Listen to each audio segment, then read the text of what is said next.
ওয়ালা তানাবাযু বিল আলকাব, কাউকে মন্দ উপনামে ডেকো না। মন্দ উপনামে ডেকো না মানে কাউকে একটা বিশেষ নাম দিও না, তার নামটা সুন্দরভাবে ডাকো। নাম বিকৃতি করা কবিরা গুনাহ। নাম আপনি বলুন হুজুর এটা একটা কথা হইলো, নাম বিকৃতি করছি তো কি হয়েছে? এটা আপনার কাছে সমস্যা নাই। ধরেন যে ওই লোকের নাম আব্দুল্লাহ, আপনার কাছে আব্দুল্লাহ এটা সিম্পল, ধুর আব্দুল্লাহ একটা কিছু হইলো, কিন্তু যার নাম আব্দুল্লাহ তার কাছে এটা অনেক দামি। তার কাছে কি? কারণ এটা তার পরিচয় বহন করে। ধরেন যে আমার নাম কি মিজান, আপনার কাছে মনে হয় আরে মিজান একটা নাম হইলো, তা আমার কাছে তো এটা অনেক গুরুত্বপূর্ণ, কারণ এটা আমার পরিচয় বহন করে। এই নামে মানুষ আমাকে ডাকে, ফলে এটা আমার খুব আদরের, আমার কাছে বড্ড যত্নের, দরদের নামটা। আপনার কাছে নাও হইতে পারে। মানুষ প্রত্যেকে তার নিজের নামকে খুব পছন্দ করে। দেখবেন যে মানুষ কাগজ পেলে নিজের নামটা লেখে, সিগনেচার দেয় একটা, দেখবেন দেয়। এরপর দেখবেন যে সি বিচে ঘুরতে গেলে বালুর মধ্যে নিজের নামটা লিখে, দেখবেন লিখে। শুধু তাই না, লিখে আবার একটা লাভ আঁকে, লাভ চারদিকে আঁকে। কেন আঁকে? কারণ এই নামটা সে পছন্দ করে অনেক, এটা তার কাছে গুরুত্বপূর্ণ, আপনার কাছে নাও হতে পারে। এজন্য প্রত্যেকের নামটা তার কাছে খুব আদরের, যত্নের। তার নামটা আপনি সুন্দরভাবে বলবেন। নাম আপনি বিকৃত করতে পারবেন না। এটা কি গুনাহ?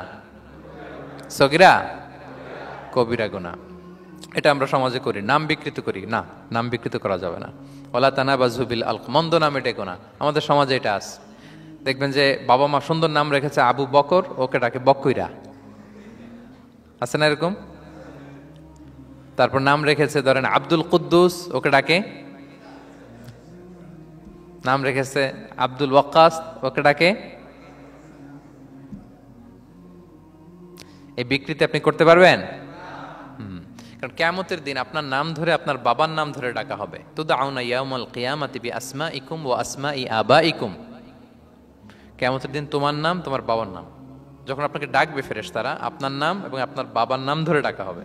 এজন্য রাসূল সাল্লাল্লাহু আলাইহি ওয়াসাল্লাম বলেন ফাআহসিনু আসমাক, তোমাদের নামগুলো সুন্দর রেখো, নাহলে সেই দিন ডাকবে বল্টুর ছেলে কল্টু দাঁড়াও, তখন এই কোটি কোটি মানুষের সামনে আপনি এই নাম নিয়ে দাঁড়াবেন আর লজ্জায় পড়বেন। আর যদি বলে আব্দুর রহমানের ছেলে আব্দুল্লাহ আসো, কত সুন্দর। নামগুলো ভালো আলেম দিয়ে ক্রস চেক করে, কনসালটেশন করে এরপরে রাখবেন। আর কাউকে মন্দ নামে কখনো ডাকা যাবে না। তার বংশের কোনো খারাপ কিছু দিয়ে তাকে ডাকা যাবে না। ধরেন একজনের বাবা ছিল চোর, কিন্তু তার সন্তান সে সৎ মানুষ হইতে পারে না। এখন বাবার কথা কি আপনি চোরের পোলা বলে ডাকতে পারবেন? আপনি ডাকবেন না, বলতে পারবেন না, কারণ সে তো ভালো। তাহলে নাম বিকৃত করা, মন্দ উপনামে ডাকা, এটা কবিরা গুনাহ। এটা আমরা কখনো করব? মনে থাকবে প্রিয় ভাইরা?